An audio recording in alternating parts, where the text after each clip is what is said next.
Hello and welcome to another episode of Stephen and Andy. I'm Stephen Babb, joined by Andy Chase. Today we're going to discuss the NFL, the fantasy leagues, Serena and Naomi Osaka, the Oakland Athletics, and winners and losers. So Andy, let's go ahead and start with the NFL. Week 1 just concluded, and there's a lot of storylines to get to. What stuck out for you this past weekend? I think what stuck out for me was first the Jets. Of course, the Jets came and just exploded onto the scene with Sam Darnold. After his horrendous first play, he turned it around. They scored 48 points. A lot of that is due to their defense. Their defense played great. But Sam Darnold was a big stick out for me. And honestly, I never thought I would say this, but the Tampa Bay Buccaneers stood out to me like crazy. Ryan Fitzpatrick came into that game and looked like an MVP candidate, which none of us expected that. Is that because you had Drew Brees and their defense in New Orleans on your fantasy team? I don't have Drew Brees, but I do have New Orleans D, and they did get negative 5 points. So they played awesome. No, absolutely. So in Tampa, do you think that now they have a decision to make between sometimes shows up Fitzgerald and famous Jameis Winston? Well, I think they both sometimes show up because Jameis Winston will throw for 400 yards one game, then throw for 102 and 4 interceptions the next. So he's so inconsistent that I don't really know what they need to do right now because Fitzpatrick came out, played a great game. He needs to play the next game. That's what I think they should definitely take it game by game, like play by play, because Fitzpatrick right now is rolling. And after beating one of the teams that's supposedly one of the best in the league, the Saints, they're like Super Bowl contenders, and they came out and they crushed them. I mean, the Saints came back and made it a great game. Yeah. But they were getting crushed, and nobody saw that happening. So I don't think you can take Ryan Fitzpatrick out. Maybe a quarterback by committee. So that'll bring us to another storyline as far as quarterbacks go, and the Philadelphia Eagles. So Carson Wentz last year was on fire, and then he got hurt, and Nick Foles came in and took him all the way to a championship. I mean, they won the Super Bowl last year, which is insane for your backup quarterback to do that well in the playoffs, and especially in the Super Bowl. So what do you think you'll see from the Eagles moving forward? Well, I think right now the Eagles are the juggernaut in this league. They have a great defense, great running game with Jay Ajayi, and then they have a nice quarterback duo that they can work with. But as far as Nick Foles goes, I think you can't play him any longer until, Carson Wentz. Yeah, you can't play him after Carson is healthy. Because Carson Wentz, like we were talking earlier, played 13 games, threw 3,300 yards, 33 touchdowns, 7 interceptions, 101 passing rating. That's insane for a rookie. Yeah, that's insane. Yeah. I think if he wouldn't have got injured, it's obvious. Rookie of the year, and I was saying MVP. Absolutely, definitely a candidate if he doesn't get hurt. Like if he were to finish out the season, I definitely think he would be top 3 MVP candidate. Because the Eagles, it's been a while since we've kind of seen them at the top in their division. And last year was just Donovan incredible. McNabb. It's been a long time. T.O. played with a broken leg. Yeah, those were fun Eagles teams. They were. The Eagles, they're special right now, and they have somebody special at their quarterback position. So I think that they got to ride him out as long as his career goes. Absolutely. So, some other teams to look at. Aaron Rodgers had a fantastic comeback in Monday Night Football. That was insane for him to sit out most of the first half and then come back in the second half and just dominate the way that he did. He's on my fantasy team. So during halftime, I tweeted out a prayer hand saying, "Please, Aaron, come back. I need you for 300 yards and 4 touchdowns to give me a chance in my fantasy week 1." Pretty close. And it was 283 and 3 touchdowns. Yeah. It's like if I had to bet on any guy, to lead a charge in the second half like that, it would be Aaron Rodgers, even on a bum leg. Which, what do you think the Packers can do this season? There's a lot of criticism over the Packers. I think it's 18 years of Favre and Rodgers, and they got like 2 Super Bowl wins. Yeah. I think that's a big issue because, in my opinion, Rodgers is the best quarterback in the league right now, and he has been for a while. Tom Brady, he wins a lot. He is the GOAT. He's the greatest quarterback of all time. But in the league right now, Aaron Rodgers is the best. He can come out and do like what you said. No other quarterback can do that. Yes. And Brady's 40. He's not going to come up and score 24 points. But I'm worried about Rodgers' run game. They have nobody helping him out. They ran for 69 yards last game. That is so bad. You need to help. I mean, he doesn't need that much help, but you have to help him out in some way because their defense is not that good. And I think their defense it's better than average, Yeah. but I agree. Is it enough to get them over the top? But as far as the run game goes, I mean, Chicago's defense had a huge bump in talent in the last couple weeks with the addition of Khalil Mack. So you can't really judge the Packers' running game on a game against that front line. That front line was insane. I mean, Khalil Mack had probably the half of his life coming out of the gate. Oh, easy. I mean, that was just incredible. I mean, that was one of the better defensive games that I've ever seen from a player. Absolutely. So you touched on Tom Brady and the Patriots. Mm-hmm. So I actually had a hot take going into week 1, and I believe, and nobody else does, but that's fine, that Father Time will remain undefeated. And old man Brady, I think, might not even make the playoffs this year. I think that is an outrageous take, but he's 40. Yeah. And you could see it sometimes. Like his ball speed is not there compared to years in the past, which is obvious. Like we said, Father Time is undefeated. But you can't count out Bill Belichick, dude. You can't. And what Belichick is a wizard at is taking people that you don't think will have a great season. Philip Dorsett. Yeah, putting them in positions to have a great season and then win the Super Bowl. Exactly. But, Tom Brady's also lost 2 Super Bowls. I mean, to and definitely inferior Giants team both times. And, you can kind of point at certain plays that, maybe this is the reason why they lost or this reason. But the fact that they get there is fantastic. The fact that they get there, definitely. But I have a feeling that this might be the year that they don't make the playoffs. I mean, look at other dynasties. Look at the Spurs. Mm-hmm. They almost didn't make the playoffs last year. They're definitely not making it this year. Every great dynasty does come to an end. I don't think LeBron's making it to the finals this year. But the Spurs dynasty came to an end with all their players leaving. The Patriots but still have Belichick and Brady. But Belichick's not on the field, and Brady is 40 years old. He'll be 41. That's insane. There's not who else is playing at the top of their game in football, in the NBA, in baseball. Well, let's be honest. Nobody's playing at the top of their game at 40. No. And but so when you're as talented as Tom Brady is, him being slightly below the top of his game still puts him at the second best quarterback in the league. Yeah.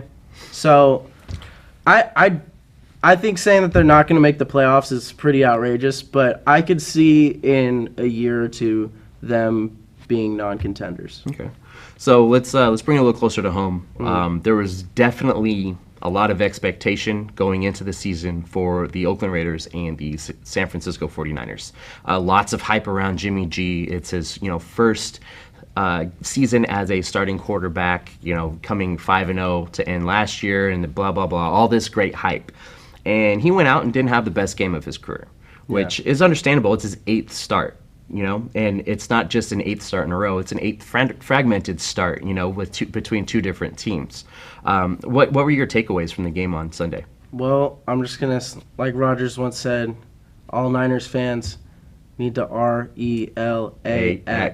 Relax. Just because Jimmy G went 15 for 33, threw 2 interceptions, didn't look that great. You're counting out what he did well. Or you're counting out what he did well. He threw the ball a couple times. That was his throw to Dante Pettis in the end zone. Insane. My God, off his back foot. Maybe 4 quarterbacks in the league that could do that. That was special. And when you see a play like that, it shows you something. And our offensive line was ravished that game. It was. We lost both of our right guards. We're down to a 3rd string. We had to move players over into positions they don't normally play.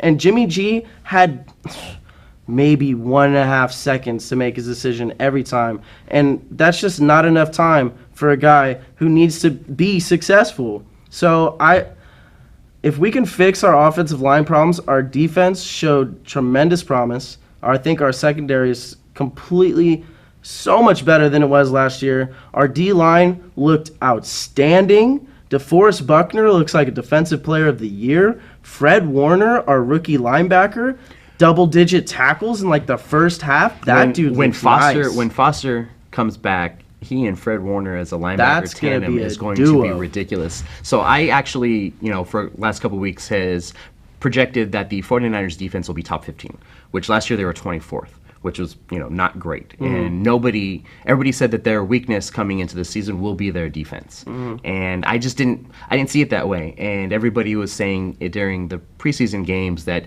oh, wow, they look flat. They're just running, on their front line, just man-to-man. There's no quarterback pressure.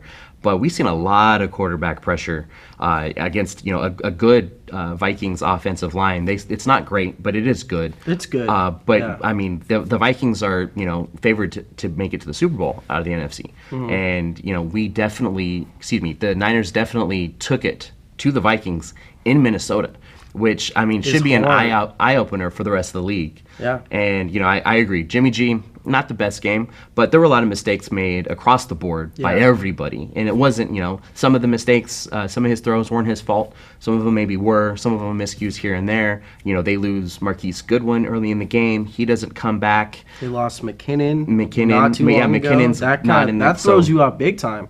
It does, because he was, going to be a big playmaker. He was our big weapon that we picked up on the offense. You got Alfred Morris making 2 fumbles down inside the one. One of them he recovered. The next one they didn't. Which you take that. Other than that, I was impressed by Morris, to be honest. Yeah, I was too. Jumping onto the team a week or two ago, coming out and making some nice plays. So you take away that goal line fumble. You have one of our 2 cornerbacks turn their head on what were dimes by Kirk Cousins, but you turn your head and you can easily break up both of those plays. So just those 2 touchdowns right there, Niners could win the game. Yeah. And Jimmy G completely overthrew, I think it was Kittle in the back of the end zone. Oh my! He did. So he really did have some bad plays, and he does not deserve much credit. But every quarterback does. Exactly. Every game. Every quarterback has a bad game. Yeah, and not only that, a bad throw. Every quarterback has a bad throw every single game. That's just not, I think all the hype around Jimmy G, everybody expected just golden perfection. Yeah. But that's not realistic. 2, there's no quarterback that does that. Yeah. And so, let's talk about Oakland a little bit. So I'm on social media a lot. I'm on the Twitter, the Instagram, and Oakland fans are some of the most ruthless and outspoken fans ever on social media, especially here in the Bay Area, just, paying attention and following the people that I follow. Most of it is not fair, and they come out of the gate talking a big gang of mess Sunday night. Oh, Jimmy G, the golden boy, he's not golden anymore, blah, blah, blah. And then Derek Carr just absolutely lost it on Monday Night Football. Yeah, that was, the Rams are a great team. They're another, a possible favorite to come out of the West for sure, if not make it to the NFC Championship game. And, they're a fantastic team, but Derek Carr is I don't know. I think he lost his edge. He lost the nerve to stand in the pocket and make plays. Amari Cooper is suffering because of that. There's the whole passing game is suffering because he's 3-5-step drop. 3 seconds later, he's throwing it out of the sideline. You would have thought that Jared Cook was the only receiver on that team. Absolutely. Jordy Nelson got about 3 catches, all of them under 10 yards. Cooper maybe targeted 3 times. Yeah. But at the same time, Amari Cooper has been a huge disappointment. That dude has not shown up in 2 years. He's dropped balls. He has not helped out Derek Carr in any way. So I could see how the chemistry there might not be too well. And they just lost Bryant, who they're trying to re-sign. But I was extremely disappointed in the Raiders. They came out, they were hyped. John Gruden had the team hyped. And there's only so far that getting your players pumped up can get you. Eventually, the Rams showed that they are a much, much better team than the Raiders. And Derek Carr showed that he has regressed and that he might continue to do that. Yeah, and then, so speaking of John Gruden, he made probably one of the biggest trades in recent NFL history. And getting rid of Khalil Mack, a former Defensive Player of the Year. Now, I understand where Gruden's coming from, and I understand why he did it, and I think it was an ego thing. And I think it was a message that he was sending to not just his team, but to everybody in the league. Like, I'm in charge. This is my team. We're going to run it how I want to run it. We're going to sign who I want to sign. We're going to pay him what I want to pay him and what I think is fair. And we're not going to be strong-armed. I think when a player holds out, they're strong-arming the team. They're strong-arming the GM. They're strong-arming the coach. And they're really not being a good teammate. I get it. Look out for yourself, get your money. But at a certain point, it becomes selfish, especially when you're going to start missing games because of this. You know, there's no guarantee for him to show up game 1, game 2, game 3. Would he have made a difference in Monday night? Absolutely. You know, but he wants to hold out to re-sign. It's like, bro, you still have a year left on your contract. You know? That's what people are forgetting. He was still under contract. He clearly did not want to be there. Yeah. But when you have a player who is an perennial all-star in 2 different positions, I think you have to do whatever it takes to keep that guy. So, my opinion, terrible move by the Raiders. They have to strike gold with these picks that they got for him, or else this could go down as one of the worst trades in NFL history. But what we just saw also last year before the start of the season, Donald Penn held out for more money. Or Aaron Donald. The start of last season? Donald Penn on the Raiders? Oh, sorry. I thought you were okay. talking about Aaron Donald. No, so start of last season, Donald Penn on the Raiders held out for more money. And he had a very less than average season, especially for him. And I think John Gruden saw that happen last year on the Raiders, and wasn't going to let something like that happen this year. And I think the message has been sent loud and clear to the rest of the team. You hold out, I'm not playing ball with you. He's like, no one man is bigger than this team. You know, that's just not how it's going to go down. I'm changing the culture. I'm changing the way it's been done in the past.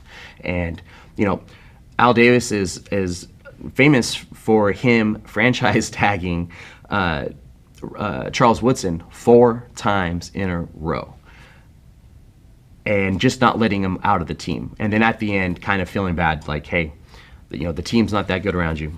Like, I'll release you. Go. And that's when he went to the Packers, and, you know, he was a stud. Yeah. He's always been a stud since Michigan.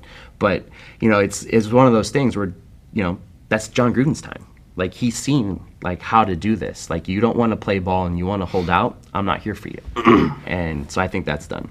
But that's going to do it for this segment on Stephen and Andy. When we return, we're going to take a look at fantasy football, Serena Williams and Naomi Osaka, and a little bit about the Oakland Athletics when we return.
Welcome back to Stephen and Andy. So let's talk a little bit about fantasy football. So I haven't actually played fantasy in 5 years. So this is my first season back. I still don't actually. It's clear. I still don't actually understand what I'm doing in fantasy. That's okay. I definitely had a better week than you did. So let's talk a little bit about fantasy and how it's changed.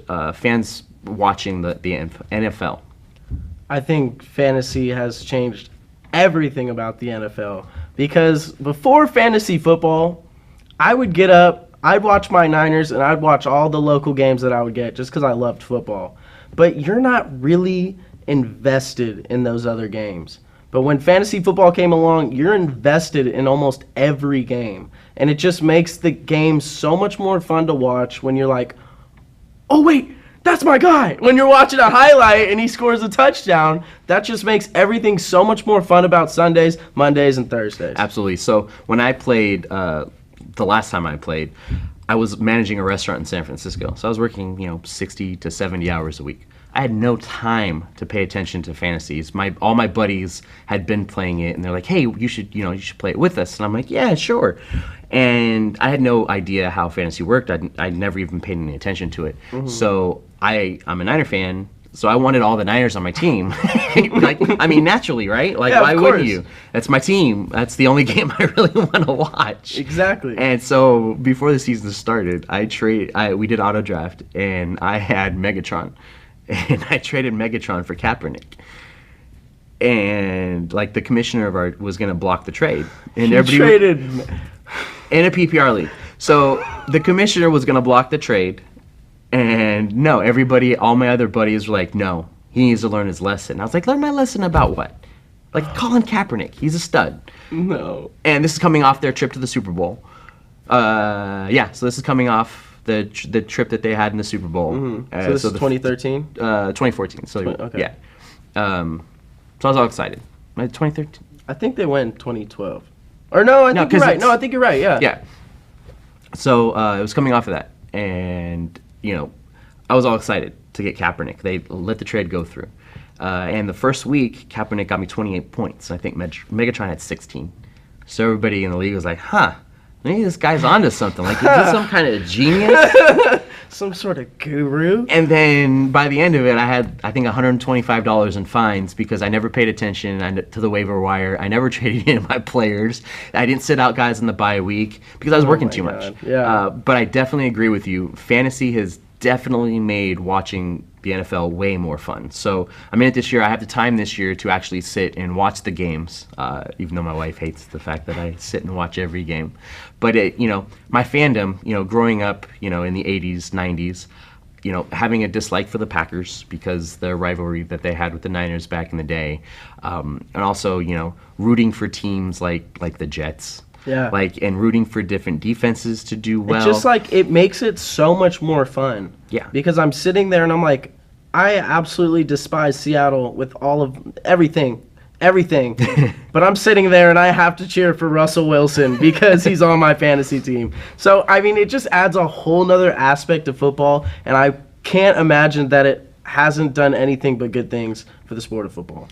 So, Sunday night, I'm watching the Packers, Aaron Rodgers, and I'm like, man, come on. I'm starting you in my fantasy this week. I need you. And then he gets hurt. It broke my heart to root for the Packers. It hurts. And, calling it, I need 300 yards and 4 touchdowns. And I tweeted that out at halftime, and he brought me 283 and 3 touchdowns. See, you would never, ever care about something like that. Absolutely not. Before fantasy football. So that just shows you how it's important to the sport. It really is. It became one thing when it first started, and everyone's like, oh, okay, what is this, whatever. But now everybody plays it. Well, you see, that's a big misconception because it didn't just first start. Do you realize that they were playing fantasy? No, before, yeah, I know. I realized, people were doing, apps, the apps and it's changed everything, absolutely. Yeah. But, there were guys that would have a poster board, draft, a legitimate-looking draft board, and they would sit around and they would pick players, in the initial draft off of a draft board before, cell phones and apps, smartphones and all that. You're a little too young for that. Have you seen the fantasy league where they sign a waiver and whoever loses the fantasy league, they get a tattoo of the winner's drawing? The winner draws up the tattoo and they have to get it. That is ridiculous. And they've been doing it for 7 to 8 years. So then all the losers have the tattoos on their butts and on their thighs and stuff. It is so funny. They're like unicorns with Biggest Loser going across the unicorn rainbow. That is ridiculous. Ridiculous. So we're going to end on that ridiculous note. Let's talk a little bit about the U.S. Open. The big story, unfortunately, wasn't about Naomi Osaka's win. It was more about Serena Williams and the interaction she had with the line judge at the U.S. Open. So what's your takeaway from this? Rolf, maybe first explain a little bit about what happened. Well, what happened was Serena, she got a code violation because I guess her coach The referees thought that she was giving the coach was giving Serena hand signals, but then Serena just said he was giving her a thumbs up. So she got a code violation for that. That riled her up. She's not playing too well. Slams her racket on the ground. She gets, I believe, that's another code violation for that, and she lost a point. And no, she didn't. Did she? Yeah, she lost a point for she the lost racket. a point there, and then after that, she During a break, gets upset, starts talking to the ref. The ref, she's still upset that the ref considers her a cheater. She took that to heart, clearly. Calls the ref a thief for stealing her point. He gives her a game violation. Yeah. So, a game penalty. Sorry. So took a game away. Yeah. And you know what I think is unfortunate about this? There's a lot of back and forth between her and the line judge, and you know, I definitely think it maybe started kind of the wrong way. You know, a coach giving a player a thumbs up. I mean, I don't think that's coaching. It's not at all. And it's, you know, I understand that, you know, they're not supposed to have any interaction. There's a lot of, you know, rules set in place in tennis. And she, you know, basically was taking a break. Coach gives her a thumbs up. I don't know what that could signal as far as an advantage to make it coaching. Then with the breaking of the racket. And like Serena said, actually, to the line judge, you know, that's a warning. That's not a violation where you take a point worthy. You know, I grew up watching John McEnroe and Jimmy Connors, and they were cussing on the court. They're doing all kinds of stuff. And McEnroe's literally throwing a racket, you know, away. And one interesting thing that I think about the emotions of tennis that people don't take into consideration is it's an individual sport. But unlike, say, golf, another individual sport, the lights are super bright. Like, literally and figuratively. You're standing with people on, you know, risers on top of you, and there's nobody else out there. And when you're one of arguably the greatest tennis player in the world for the past decade. She's the best tennis player I've ever, in my opinion. And she's having, quite honestly, a horrible match.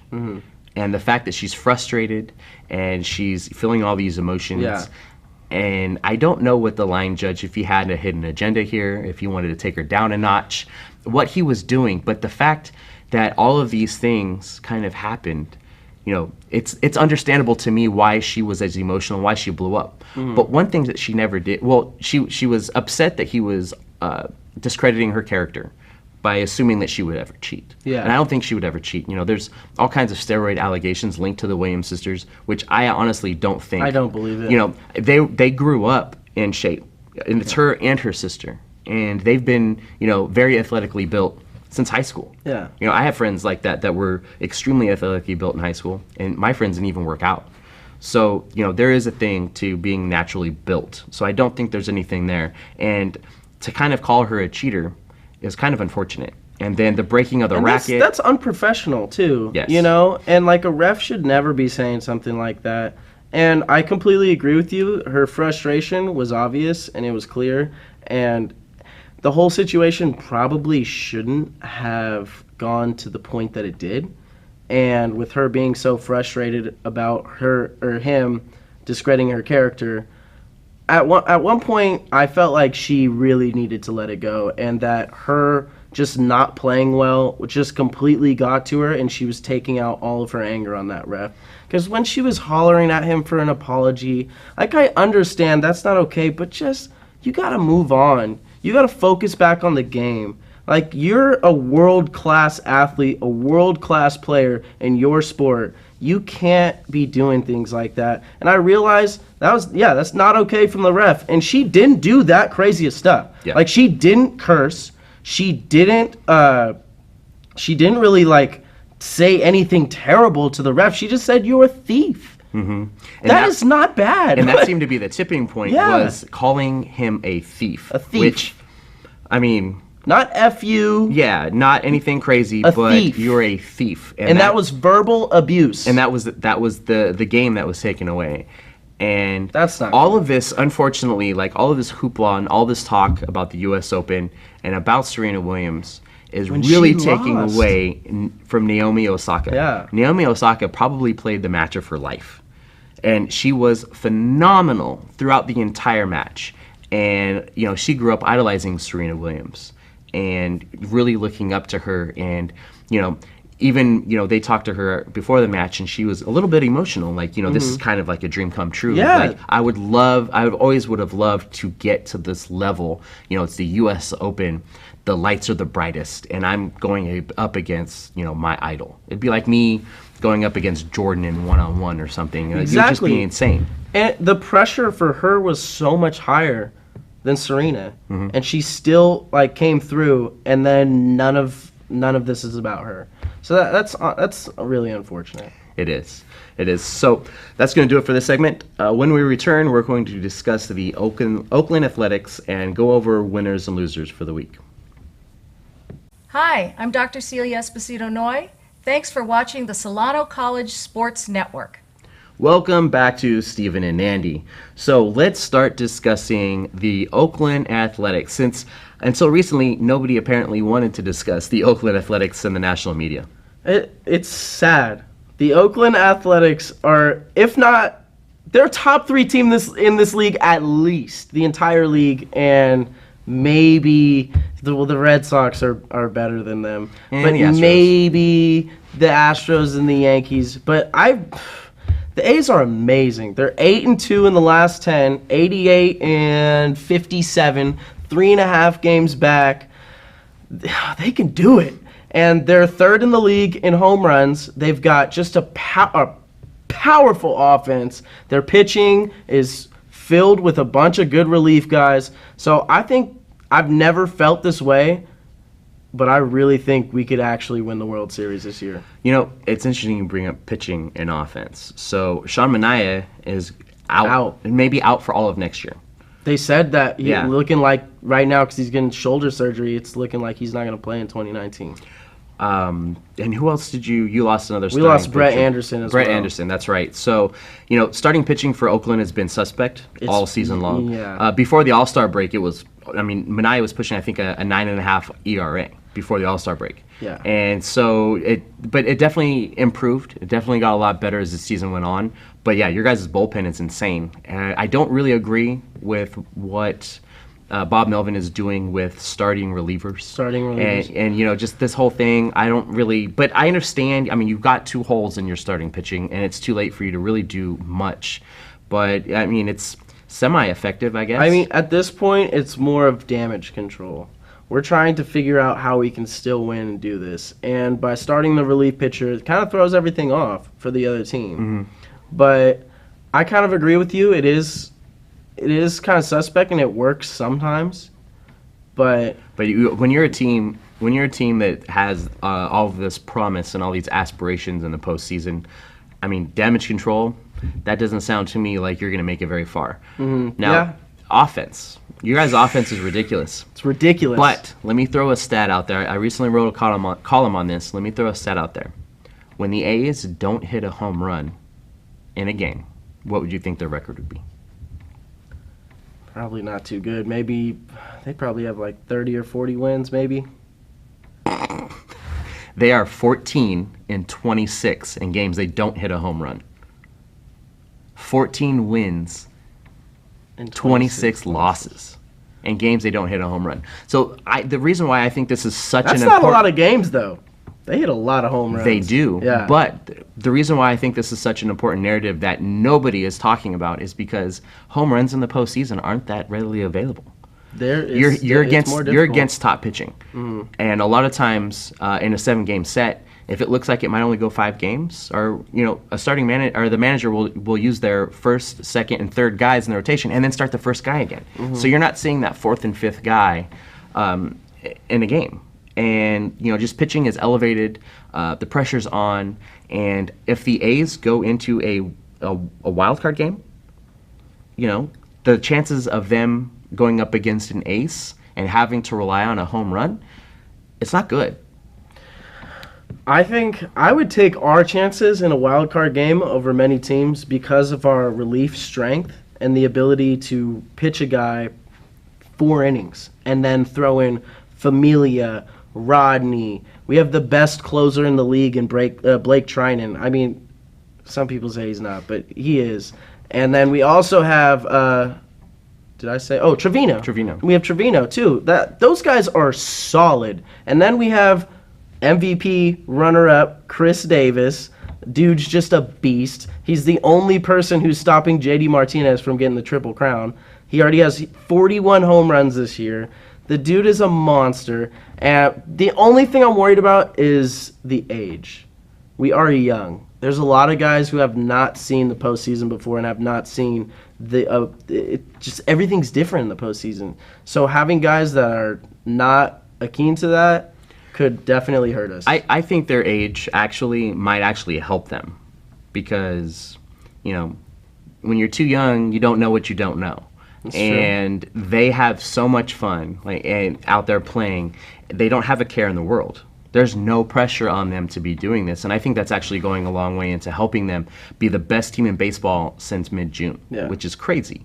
And at the All-Star break, they were up and down between 500. They were, they're very supposed similar. To win 70 games. They were very similar to the Giants in the first half of the season. We were talking about who's going to have a better record. Yes, we were. And hey, that's another subject for another show, and I would love to go in depth about that at some point.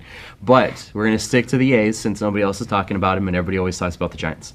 So Oakland, I just don't see them being that successful in the postseason. And when they don't hit a home run, if you look at the team batting average and you deduct all those home runs, which there's a lot, the team's hitting in the 220s. Yeah, our batting average to begin with is not great. I think we have one guy average. Who's batting 300. Yeah, you're at the league average at about 250, 255.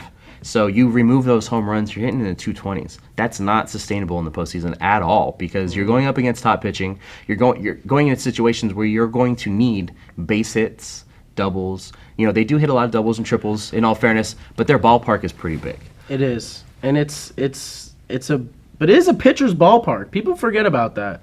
Our ballpark is a pitcher's ballpark. Our sidelines are huge, so getting foul balls makes it way easier for them. But at the same time, I'm so excited for the A's. I really think we could do it, and I don't think that there's a team that could stop us at this point. Maybe the Astros, maybe the Red Sox. But at the same time, we've beaten both those teams in series multiple times. So it could happen, and I think it will. Yeah, but it comes down to the one-game wild card right now. I actually think that they should want to go after the division and not be satisfied with the second wild card. No, yeah. Because that's going to keep them out of the wild card game. You're going to have a longer, series to be able to, if you don't hit a home run, you come back the next game and hit a home run. If they're in a wild card game against the Yankees, especially in New York, I don't like their chances. It's going to be tough, but like I said, with our relief strength, we can lock down a team for 6 to 7 innings, and the A's put up at least 3 runs a game. So I think we have serious potential this year. Well, that's going to bring us to our next segment, winners and losers. So here on the Stephen and Andy Show, we like to take topics and kind of discuss if that person is winning or subject is winning or losing. So let's talk a little bit about your Oakland A's. You think they're winners or losers this season? I think we're definitely winning more than the Giants. But as far as winners, yes, of course. We already have like 17, 18 more wins than we were projected. So they're doing something nobody thought before the year started that they would do. Definite winners. So I think regular season, absolute winners. I think postseason, they're going to be losers this year. But look out for Oakland next year. So, Naomi Osaka, winning or losing? I'm going to say she's losing on this one because all her fame got taken away by Serena's meltdown. So not only did she win the biggest thing you can in tennis, but I still think she's losing because she's not getting any credit for it. Jimmy G, winner or loser?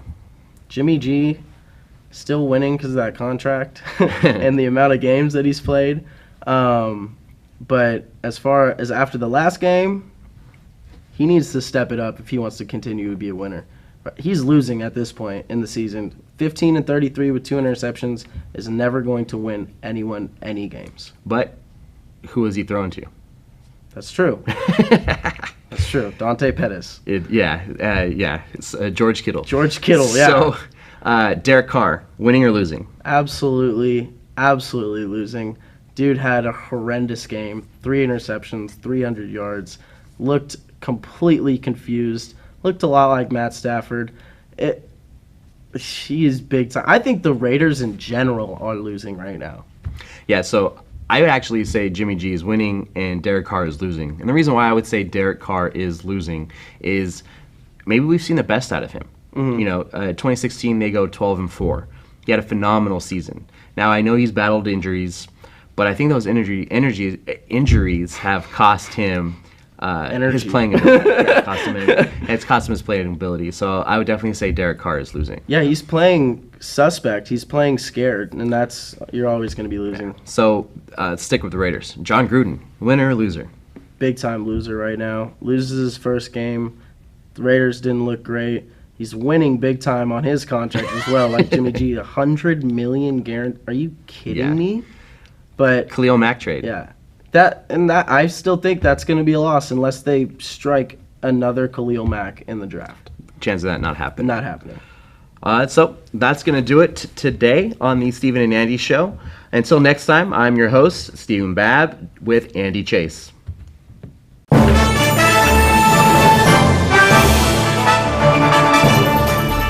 The exponential growth from the program from my first year to my third year now, that's what keeps me coming back and keeps me excited and just like fulfills me as a person. It's so impressive, and we every time we walk in here, you guys are doing something different. It's great. It's nothing but opportunities here, and we have sports to cover, we have the equipment. Because the more ambitious you are, the more opportunities you'll have. On-the-job training is huge. Get the hands-on experience. When someone asks who can do it, you can raise your hand and say, I can do it. So joining the class was the best decision I ever made.